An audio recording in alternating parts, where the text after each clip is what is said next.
Nothing is said, nothing is heard. There aren't two worlds. Right. From the perspective of I, it imagines, whoa, I've got to manage this here, and there are two worlds. That's the perspective of the I, because it only sees things in a dualistic way. So we must have two worlds. Do you see? Now that's not true. That's just the only capacity of the I to see anything is through this dualistic framework. It can only see dualistically, the I. So of course it says there's two worlds. That's a condition of the I. That's the lie of the I. There aren't two worlds. This is an appearance. This is an appearance.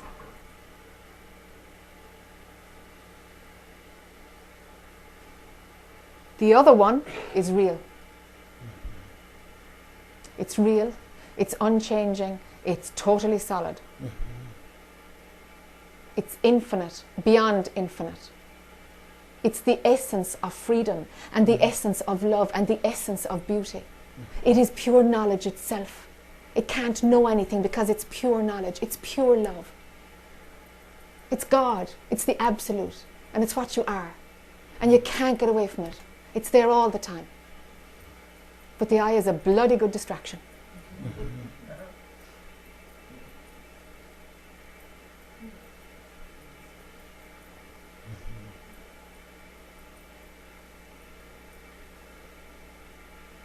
So the I looks for attention every now and then. So switch the balance. Because for so long, especially on the spiritual path, there is an individual who's trying to bring more of that into your life. Now let the switch come. That is what you are, and there's an illusion, there's this kind of mask that is worn every now and then, or there's this role of a man playing out. Switch it. This one is real, this one isn't real. Switch it.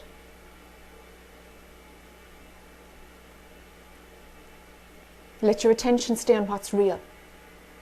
Let the other one fall into the realm of what it is, which is just movement, a movie, stories, the potential to experience, the idea of being able to experience. That's all it is.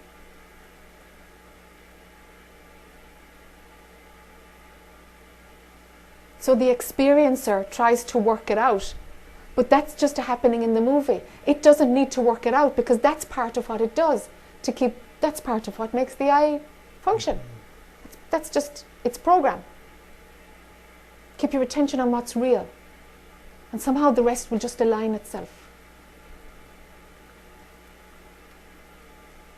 And the appearance, as long as the body functions, the appearance will appear,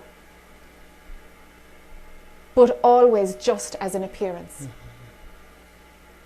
So for now it seems to be kind of having a switch where it actually feels authentic and it's trying to work this out. It's an appearance trying to work out something. It's not real. And if a loss arises, let a loss arise. In a way there's a loss, you know? Yeah, well, there isn't, but it feels like any moment is going to be a loss. Yes. Because it's the closer I'm getting into who I am. Yes. It seems that all the stuff, all the I mean, I've done a lot of work. Sure. Right, so I've been at it for many years. Sure. And I've actually worked through a lot of suffering, like really a lot of emotional suffering and personal. And I actually live relatively comfortable. I mean, I'm really... Yes. Although there's always been, since like I was 10, I feel like there's something missing.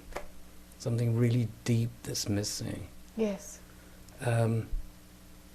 But then, what's happening now? The deeper I'm getting into this consciousness, state of consciousness, the fear, the trust, and all the old stuff is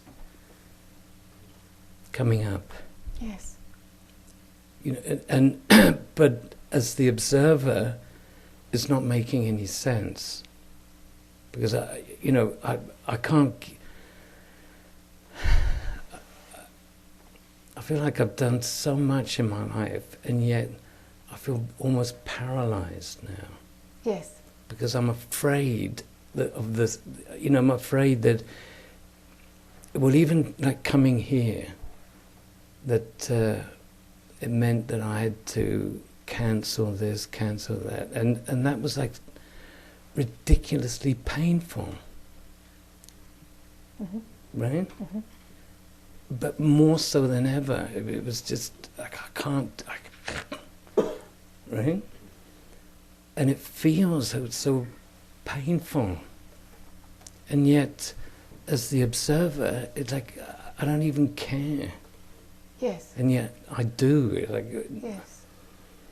on this the personal me Yes. is more paranoid, I guess, in some way. Yes.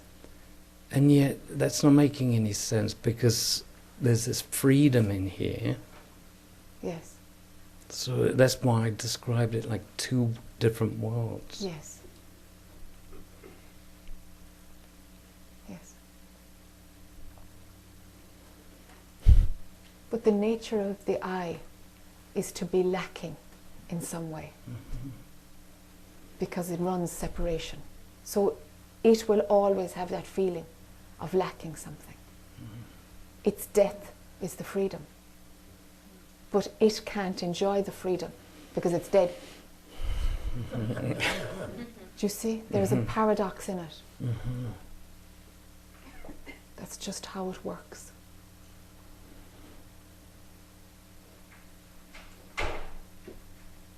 So the I will throw up whatever it can throw up. The stuff that it thought had resolved itself, you know, lack of trust or whatever painful actions that it has to take. It will throw up whatever it can. It's dying, of course. A lot of things suffer just before they die. A lot of things do.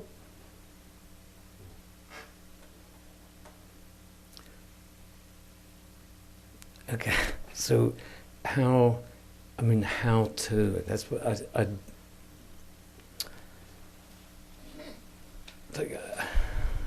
because you said there's no, it isn't two worlds, it's one, right? It's just one. Yes. But I feel like I have to live out there. Yes. Right? Yes. That which you are, which is outside the two worlds, okay, that which you are, the functioning of taking care of your work, of your life, of your mortgage, whatever is at play, the functioning will take care of that. Now the I thinks that that's nuts, because the I says, I do it. If I'm not around to do it, the whole thing is going to go belly up. And that's not true. That's just a trick to keep it going. It's not true.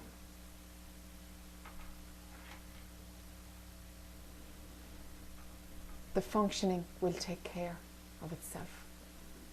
It will take care of the form of Alan and the complexity of whatever life is. The functioning will take care of it.